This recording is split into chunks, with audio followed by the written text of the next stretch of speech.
Hello friends, मैं सोनू कुशवाहा स्वागत करता हूं आपका अपने YouTube channel study with SK में।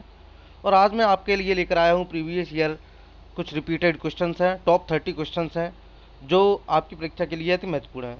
तो चलते हैं प्रश्नों की तरफ। और हाँ फ्रेंड्स, प्रश्नों की तरफ चलने से पहले मेरी आप लोगों से एक छोटी सी रिक्वेस्ट है कि यदि आप लोग हमारे चैनल पर नए हैं तो चैनल को सब्सक्राइब करें और सामने बेल आइकन को प्रेस ज़रूर करें। जिससे होगा क्या कि हमारे हर न्यू अपलोडेड वीडियो को का नोटिफिकेशन आप लोगों को मिल जाया करेगा। और वीडियो यदि अच्छा लगता है तो वीडियो को लाइक करें, कमेंट करें और वीडियो को ज़्यादा से ज़्यादा शेयर करें। तो फ्रेंड्स, चलते हैं अपन प्रश्नों की तरफ। तो हमारा पहला प्रश्न है, निम्न कक्षाओं में शिक्षण की खेल विधि आधारित है। जी हाँ दोस्तों, आपको बताना है निम्न कक्षाओं में शिक्षण की खेल विधि आधारित है। ऑप्शंस आपके सामने हैं। जी फ्रेंड्स, तो मैं आपको बता दूं इसका सही आंसर है ऑप्शन सी, विकास एवं वृद्धि के मनोवैज्ञानिक सिद्धांत पर। जी हाँ दोस्तों, जो कक्षाओं में शिक्षण की जो खेल विधियां हैं वो विकास एवं वृद्धि के मनोवैज्ञानिक के सिद्धांत पर आधारित है। बढ़ते हैं अपने नेक्स्ट क्वेश्चन की तरफ। और हमारा नेक्स्ट जो प्रश्न है वो है डिसलेक्सिया संबंधित है। जी हाँ दोस्तों, डिसलेक्सिया एक अक्षमता है, एक बीमारी है। तो वो आपको बताना है किससे संबंधित है। ऑप्शंस आपके सामने हैं, मानसिक विकार से, गणितीय विकार से, पठन विकार से या व्यवहारिक विकार से। जी हाँ दोस्तों, तो मैं आपको बता दूं इसका सही आंसर है ऑप्शन सी, पठन विकार से। बढ़ते हैं अपने अगले क्वेश्चन की तरफ। और हमारा जो अगले प्रश्न है वो है, विशेष रूप से ज़रूरतमंद बच्चों की शिक्षा का प्रबंध होना चाहिए। जी हाँ दोस्तों, जो विशेष रूप से ज़रूरतमंद बच्चों की शिक्षा का जो प्रबंध है वो किस प्रकार होना चाहिए वो आपको बताना है। ऑप्शंस आपके सामने हैं। जी हाँ दोस्तों, तो मैं आपको बता दूं इसका सही आंसर जो है वो है ऑप्शन ए, दूसरे सामान्य बच्चों के साथ। बढ़ते हैं इसी के साथ अपन अगले प्रश्न की तरफ। और हमारा अगला जो प्रश्न है वो है, अधिगम के प्रक्रम में अभिप्रेरणा। जी हाँ दोस्तों, क्वेश्चंस आपके सामने है, आपको दिखाई जहाँ तक है दे गया होगा। तो आपको बताना है अधिगम के प्रक्रम में अभिप्रेरणा। ये ज़्यादातर क्वेश्चन जो है ये थ्योरिकल क्वेश्चन है, जो आए हुए क्वेश्चन है। ये शायद यूपी टेट 2011 का पेपर है। जी हाँ दोस्तों, तो आपको बताना है अधिगम के प्रक्रम में अभिप्रेरणा। ऑप्शंस आपके सामने हैं और जहाँ तक है आपने ऑप सही आंसर भी टिक कर लिया होगा। तो मैं आपको बता दूं इसका सही जो आंसर है वो है ऑप्शन डी, नए सीखने वालों में अधिगम के लिए रुचि का सृजन करता है। जी हाँ दोस्तों, बढ़ते हैं इसी के साथ अपने अगले प्रश्न की तरफ। और हमारा जो अगला प्रश्न है वो कक्षा 5 के जो न्यून दृष्टि वाले बच्चे हैं उसके लिए उसके ध्यान में रखकर ये प्रश्न है। ये जो प्रश्न आया है आप लोग पढ़ सकते हैं। कक्षा 5 के न्यून दृष्टि वाले बच्चे को किस प्रकार का बर्ताव चाहिए, किस प्रकार का बर्ताव करना है, किस तरीके से डील करना है, ये आपको बताना है। तो मैं आपको बता दूं इसका सही जो आंसर जो है वो है ऑप्शन सी, कक्षा में सामान्य रूप से बर्ताव करना चाहिए एवं ऑडियो सीडियो के जरिए उनकी सहायता प्रदान करनी चाहिए। जी हाँ दोस्तों, बढ़ते हैं अपने नेक्स्ट क्वेश्चन की तरफ। और हमारा जो नेक्स्ट क्वेश्चन है, सॉरी फ्रेंड्स, कहीं थोड़ी सी मिस्टेक है, एक सेकंड। तो अपना जो नेक्स्ट क्वेश्चन है वो है, निम्न में से कौन शिक्षण कुशलता से संबंधित है। जी हाँ दोस्तों, आपको बताना है निम्न में से कौन शिक्षण कुशलता से संबंधित है। तो मैं आपको बता दूं इसका सही आंसर जो है वो है ऑप्शन डी, उपरोक्त सभी। यानी कि श्यामपट्ट पर लिखना भी, प्रश्नों को हल करना, प्रश्न पूछना, ये तीनों ही कुशलताएं शिक्षण कुशलता से संबंधित है। पढ़ते हैं अपने अगले प्रश्न की तरफ। और हमारा जो अगला प्रश्न है वो है, कक्षा में जो विद्यार्थी प्रश्न पूछते हैं उन्हें उनको आप मतलब किस तरीके से डील करेंगे, तो वो आपको बताना है। ऑप्शंस आपके सामने हैं। आज के जो क्वेश्चन है अटपटे जरूर हैं लेकिन बहुत ही महत्वपूर्ण क्वेश्चन है, प्रीवियस ईयर क्वेश्चन, सब रिपीटेड क्वेश्चंस हैं। तो मैं आपको बता दूं इस क्वेश्चन का जो सही आंसर है वो है ऑप्शन सी, लगातार प्रश्न पूछने के लिए प्रोत्साहित करना चाहिए। जी फ्रेंड्स, लगभग बढ़ते हैं अपने नेक्स्ट क्वेश्चन की तरफ। शिक्षा की किंडरगार्टन पद्धति का प्रतिपादन किया। जी हाँ दोस्तों, आपको बताना है किंडरगार्टन पद्धति के जनक जो हैं वो कौन है। किंडरगार्टन पद्धति का प्रतिपादन किसने किया। ऑप्शंस आपके सामने हैं, टीपी नन ने, स्पेंसर ने, फ्रोबेल ने या मांटेसरी ने। जी हाँ दोस्तों, मैं आपको बता दूं इसका सही आंसर ऑप्शन सी, फ्रोबेल ने। बढ़ते हैं नेक्स्ट क्वेश्चन की तरफ। बहुत ही अच्छे क्वेश्चन हैं। एक अभिभावक आपसे विद्यालय में मिलने के लिए कभी नहीं आता है, तो आप क्या करेंगे? जी हाँ दोस्तों, तो आप क्या करेंगे? ऑप्शंस आपके सामने है। बच्चे की अपेक्षा करेंगे, अभिभावक को लिखेंगे, आप स्वयं उनसे मिलने जाएंगे, या बच्चे को दंड देना शुरू करेंगे? जी हाँ दोस्तों, तो मैं आपको बता दूं इसका सही आंसर है ऑप्शन सी, आप स्वयं उनसे मिलने जाएंगे। बढ़ते हैं नेक्स्ट प्रश्न की तरफ। हमारा जो नेक्स्ट प्रश्न है वो है बचपन का सांप्रतिक दृष्टिकोण की मान्यता है। जी हाँ दोस्तों, आपको बताना बचपन का सांप्रतिक दृष्टिकोण की मान्यता। ऑप्शन आपके सामने है, तो इसका सही आंसर है ऑप्शन डी, बचपन वृद्धि एवं परिवर्तन का एक अनूठी अवधि है। बचपन जो है वृद्धि एवं परिवर्तन की एक अनूठी अवधि है। इसी के साथ बढ़ते हैं अगले प्रश्न की तरफ। और हमारा जो अगला प्रश्न है वो है, एक प्रमाणीकृत पठन परीक्षण लेने के लिए 5वीं कक्षा को प्रस्तुत करने में शिक्षक को अधिकाधिक परामर्श दिया जाता है कि? आपके सामने ऑप्शंस हैं। बच्चों को बोलने का परीक्षण बहुत महत्वपूर्ण है, तब वह उसमें अच्छा प्रदर्शन करेगा, या फिर पूर्ववर्ती परीक्षा से प्रधान प्रश्नों को चिन्हित करना एवं छात्रों को उन्हें उत्तर देने की अनुमति देना, या निम्न कोटि के पाठकों को प्रशिक्षण देना ताकि कक्षा के शेष बच्चे किसी भी तरीके से अच्छा करें, या फिर परीक्षण में आने वाले समान प्रकार के प्रश्नों के उत्तर देने के लिए छात्रों को अभ्यास कराना। मैं आपको बता दूं इसका सही आंसर, तो इसका सही आंसर है ऑप्शन डी, परीक्षण में आने वाले समान प्रकार के प्रश्नों के उत्तर देने के लिए छात्रों को क्या कराना चाहिए? अभ्यास कराना है। जी बिल्कुल सही। इसी के साथ बढ़ते हैं अपन अगले प्रश्न की तरफ। अगला प्रश्न है, असंगठित घर से आने वाला बच्चा सबसे अधिक कठिनाई का अनुभव करेगा। जी दोस्तों, आपको बताना है असंगठित घर से आने वाला बच्चा सबसे अधिक कठिनाई का अनुभव करेगा, क्यों? ऑप्शंस आपके सामने है। सुनिर्मित पाठों में, स्वतंत्र अध्ययन में, नियोजित निर्देश में, या फिर अभ्यास पुस्तिकाओं में? किसमें कठिनाई का अनुभव करेगा बताएं? तो मैं आपको बता दूं इसमें है ऑप्शन बी, स्वतंत्र अध्ययन में। जी दोस्तों, बढ़ते हैं इसी के साथ अपने अगले प्रश्न की तरफ। और हमारा अगला प्रश्न है, आप देखते हैं कि एक छात्र बुद्धिमान है, तो आप क्या करेंगे? जी हाँ दोस्तों, आप देखते हैं कि एक छात्र है वो बहुत बुद्धिमान है, तो आप क्या करेंगे? ऑप्शन आपके सामने है। तो मैं आपको बता दूं इसका सही आंसर है ऑप्शन सी, वह जैसे अधिक प्रगति कर सके उस तरह से उसे अनुप्रेरित करेंगे। जी हाँ दोस्तों, इसी के साथ बढ़ते हैं अगले प्रश्न की तरफ। और अगला प्रश्न है हमारा, यदि कुछ विद्यार्थी कक्षा में अध्ययन की चित्तवृत्ति में नहीं है, तो आप क्या करेंगे? बहुत ही महत्वपूर्ण क्वेश्चन है फ्रेंड्स। यदि कुछ विद्यार्थी कक्षा में अध्ययन की चित्तवृत्ति में नहीं है, तो आप क्या करेंगे? उन्हें अध्ययन के लिए बाध्य करेंगे, उन विद्यार्थियों को कक्षा छोड़ने के लिए कहेंगे, उन्हें चेतावनी देंगे कि वे अवश्य अध्ययन करें, नहीं तो आप प्रधानाध्यापक को सूचित कर देंगे, या फिर उन्हें उनकी रुचि अथवा अपने विषय के अनुसार रुचिपूर्ण चीज़ें बताएंगे? जी हाँ दोस्तों, तो मैं आपको बता दूं इसका सही आंसर है ऑप्शन डी, उन्हें उनकी रुचि अथवा आप अपने विषय के अनुसार रुचिपूर्ण चीज़ें बताएंगे। जी हाँ दोस्तों, ये सभी क्वेश्चन जो हैं आपकी सोचने की क्षमता के ऊपर हैं। और ये ऐसे क्वेश्चन में लगभग बहुत सारे बच्चे होते हैं वो गलत करके आते हैं। इसलिए मैं चाहता हूँ कि हमारा कोई भी दोस्त ऐसे प्रश्नों को गलत ना करके आए, इसलिए आज मैं कुछ डिफरेंट टाइप का मॉडल पेपर लेकर आया हूँ। तो बने रहे हमारे साथ। तो बढ़ते हैं अपने प्रश्न की तरफ। वह स्तर जिसमें बच्चा किसकी वस्तु एवं घटना के बारे में तार्किक रूप से सोचना शुरू करता है कहा जाता है? वह स्तर जिसमें बच्चा जिसकी वस्तु एवं घटना के बारे में तार्किक रूप से सोचना शुरू करता है कहा जाता है, वो कौन सी अवस्था है? किसी वस्तु एवं घटना के बारे में जब बच्चा सोचना शुरू करता है तो वो कौन सी अवस्था होती है? जी हाँ फ्रेंड्स, आपको बताना है ये। तो मैं आपको बता दूं इसका सही आंसर जो है वो है ऑप्शन सी, पूर्व क्रियात्मक अवस्था। जी हाँ दोस्तों, बढ़ते हैं नेक्स्ट प्रश्न की तरफ। अगला प्रश्न जो है वो है, बच्चों के बौद्धिक विकास के 4 सुस्पष्ट स्तरों को पहचाना गया था। जी दोस्त, आपको बताना है बच्चों के जो बौद्धिक विकास के 4 जो सुस्पष्ट स्तर थे वो किसके द्वारा पहचाने गए थे? आपको बताना है ये।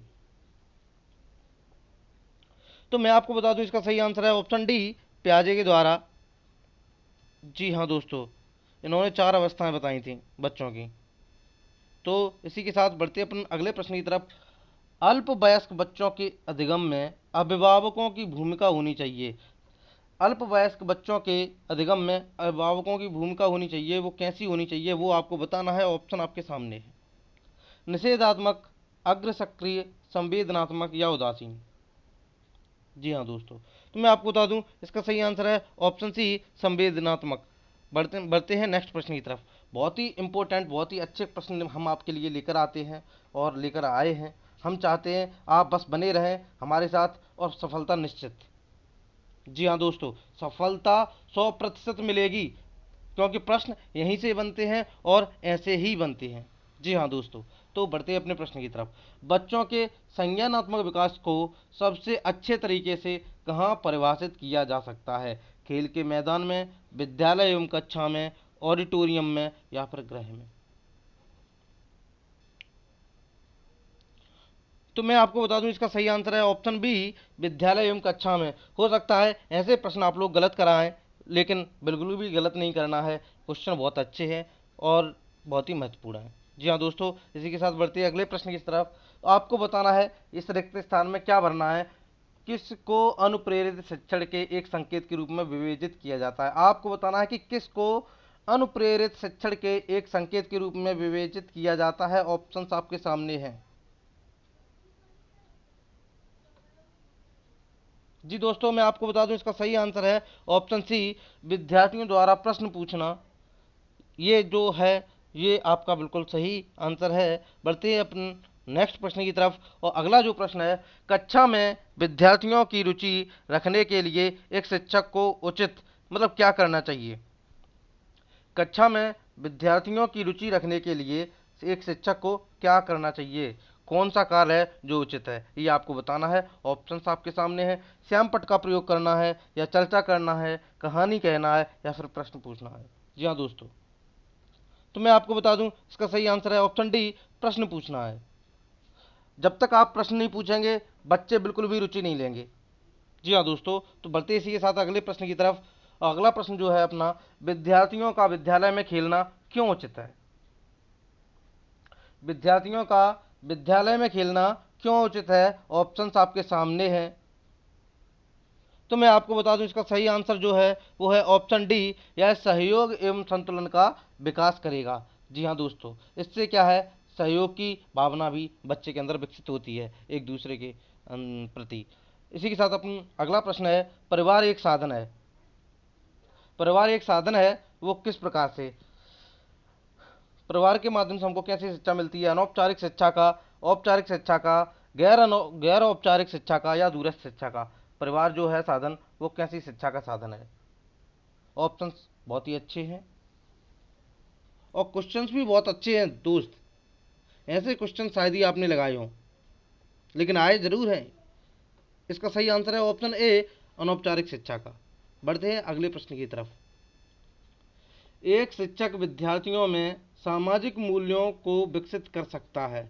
एक शिक्षक है वो विद्यार्थियों में सामाजिक मूल्यों को विकसित कर सकता है, तो वो किस प्रकार विकसित करेगा ये आपको बताना है। ऑप्शंस आपके सामने हैं। महान व्यक्तियों के बारे में बोलकर, अनुशासन की अनुभूति को विकसित करके, आदर्श रूप से बर्ताव कर, या उन्हें अच्छी कहानियां सुनाकर। जी हाँ दोस्तों, तो मैं आपको बता दूं इसका सही आंसर जो है वो है ऑप्शन सी, आदर्श रूप से बर्ताव करके। बढ़ते हैं अपने अगले प्रश्न की तरफ। और हमारा अगला प्रश्न है, एक शिक्षक के लिए सबसे महत्वपूर्ण क्या है? बहुत अच्छा प्रश्न। एक शिक्षक के लिए, आप सभी लोग शिक्षक बनने जा रहे हैं तो आपको पता होना चाहिए एक शिक्षक के लिए सबसे महत्वपूर्ण क्या है। कक्षा में अनुशासन बनाए रखना, कक्षा में समयानुवर्ती होना, विद्यार्थियों की कठिनाइयों को दूर करना, एक सुवक्ता होना। तो जो आपका उद्देश्य है एक महत्वपूर्ण भूमिका निभाने का, वो है ऑप्शन सी, विद्यार्थियों की कठिनाइयों को दूर करने का। जी हाँ दोस्तों, इसका सही आंसर है विद्यार्थियों की कठिनाइयों को दूर करना। बढ़ते हैं अगले प्रश्न की तरफ। अगला प्रश्न जो हमारा है वो है, आप एक अति सक्रिय बालक को कैसे सही दिशा सॉरी फ्रेंड्स, इस 26 के ऑप्शंस इसमें नहीं आ पाए, इस 26 और 27 के। तो बढ़ते हैं अपन अगले प्रश्न की तरफ। अगला प्रश्न अपना जो है वो है, आपको अपनी कक्षा में दो मंद बुद्धि बच्चों को बैठाने के लिए बोला गया है, तो आप क्या करेंगे? जी हाँ दोस्तों, आपको बताना है, आपको अपनी कक्षा में दो मंद बुद्धि बालक को बिठाने के लिए बोला गया है, तो आप क्या करेंगे, आपको ये बताना है। बताएं फ्रेंड्स, दो मंदबुद्धि बालक को बैठाने के लिए बोला गया, तो आप क्या करेंगे? ऑप्शंस आपके सामने हैं। उन्हें अपने विद्यार्थी के रूप में ग्रहण करने से इनकार करेंगे, या फिर प्रधानाध्यापक को उन्हें किसी और कक्षा में जो कि मंदबुद्धि बालकों के लिए विशेष रूप से चिन्हित है में बैठाने के लिए बोलेंगे, या ऐसे विद्यार्थियों को सिखाने की तकनीक सीखेंगे, या फिर उपरोक्त में से कोई नहीं। कौन सा ऑप्शन है जो आपको बिल्कुल सटीक लग रहा है? तो मैं आपको बता दूं, इसका सही आंसर है ऑप्शन सी, ऐसे विद्यार्थियों को सिखाने की तकनीक सीखेंगे। बढ़ते हैं इसी के साथ अगले प्रश्न की तरफ। और अगला प्रश्न जो अपना है वो है, सॉरी फ्रेंड्स, इसमें क्या है, नहीं आ पा रहा है। तो पहले अपन प्रश्न पढ़ लेते हैं। एक शिक्षक को साधन संपन्न होना चाहिए, इसका अर्थ है, एक शिक्षक को साधन संपन्न होना चाहिए, इसका अर्थ है ऑप्शन ए, उनके पास पर्याप्त धन संपदा होनी चाहिए ताकि उसे शिक्षण देने की जरूरत ना पड़े, या फिर अगला जो ऑप्शन है, उनका अधिकारियों के उच्च स्तर से संपर्क होना चाहिए, या उनको अपने विद्यार्थियों की समस्या को हल करने का पर्याप्त ज्ञान होना चाहिए, या फिर ऑप्शन डी, विद्यार्थियों के बीच उनकी प्रसिद्धि होनी चाहिए। तो दोस्त मैं आपको बता दूं, इसका सही आंसर है ऑप्शन सी, उनको अपने विद्यार्थियों की समस्याओं को हल करने का पर्याप्त ज्ञान होना चाहिए। जी हाँ दोस्तों, हर शिक्षक का एक यही उद्देश्य होना चाहिए कि उन्हें अपने विद्यार्थियों की समस्याओं को हल करने का पर्याप्त ज्ञान होना चाहिए। इसी के साथ आज के इस वीडियो के अंतिम प्रश्न की तरफ हम बढ़ रहे हैं, और आज के वीडियो का ये अंतिम प्रश्न है, बच्चों में संवेगात्मक समायोजन प्रभावी होता है। जी हाँ दोस्तों, आपको बताना है बच्चों में संवेगात्मक समायोजन प्रभावी होता है, वो किस प्रकार से होता है? व्यक्तित्व निर्माण में, कक्षा शिक्षण में, अनुशासन में, या उपरोक्त सभी?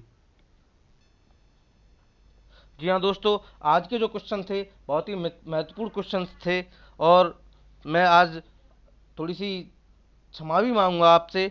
क्या है कि दो तीन क्वेश्चन हैं जो मिस्टेक हो गए थे, नहीं आ पाए हैं। आगे मैं ध्यान रखूंगा कि आपके लिए बहुत अच्छे से कंटेंट लेके आ पाऊँ। तो चलते हैं, इसी के साथ बढ़ते हैं इस क्वेश्चन के आंसर की तरफ। तो आज के इस आखिरी प्रश्न का सही जवाब है ऑप्शन डी, उपरोक्त सभी। यानी कि बच्चों में जो संवेगात्मक समायोजन है वो व्यक्तित्व निर्माण में, कक्षा शिक्षण में और अनुशासन तीनों में ही प्रभावी होता है। तो आज के वीडियो में इतना ही, और वीडियो में आज जानने से पहले मैं आप लोगों से वही कहना चाहूँगा, यदि आप हमारे चैनल पर नए हैं तो चैनल को सब्सक्राइब करें, और हाँ, आप वीडियो को ज़्यादा से ज़्यादा शेयर किया करें और कमेंट भी किया करें, जिससे हमें पता चल पाए। जी हाँ दोस्तों, चलते हैं, तब तक के लिए नमस्कार। कल फिर मिलेंगे एक नए वीडियो सीरीज के साथ, तब तक के लिए धन्यवाद। और हाँ दोस्तों, जाने से पहले मैं एक और ज़रूरी सूचना देना चाहूँगा। जो भी फ्रेंड्स हमसे जुड़ना चाहते हैं सोशल मीडिया के माध्यम से, वो हमसे जुड़ सकते हैं। तो मैं वीडियो के डिस्क्रिप्शन में आपको व्हाट्सएप ग्रुप की एक लिंक दे दूँगा, लिंक दे रहा हूँ, जिससे आप चाहें तो आप हमसे व्हाट्सएप ग्रुप पर जुड़ सकते हैं। जी हाँ दोस्तों, आप चाहें तो डायरेक्टली हमको नंबर से भी मैसेज कर सकते हैं। मेरा नंबर है 8269, एक सेकंड फ्रेंड्स, ज़्यादा बड़ा हो रहा है।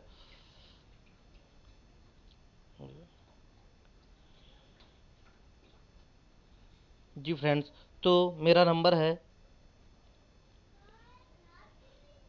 8269673264। जी हाँ फ्रेंड्स, आप चाहें तो हमें व्हाट्सएप यहाँ से जुड़ सकते हैं, या फिर वीडियो के डिस्क्रिप्शन में आपको ग्रुप की लिंक मिल जाएगी, वहाँ से आप हमें व्हाट्सएप ग्रुप पर भी ज्वाइन कर सकते हैं। जी हाँ दोस्तों, इतना ही बताना था। इसी के साथ थैंक यू, बाय बाय।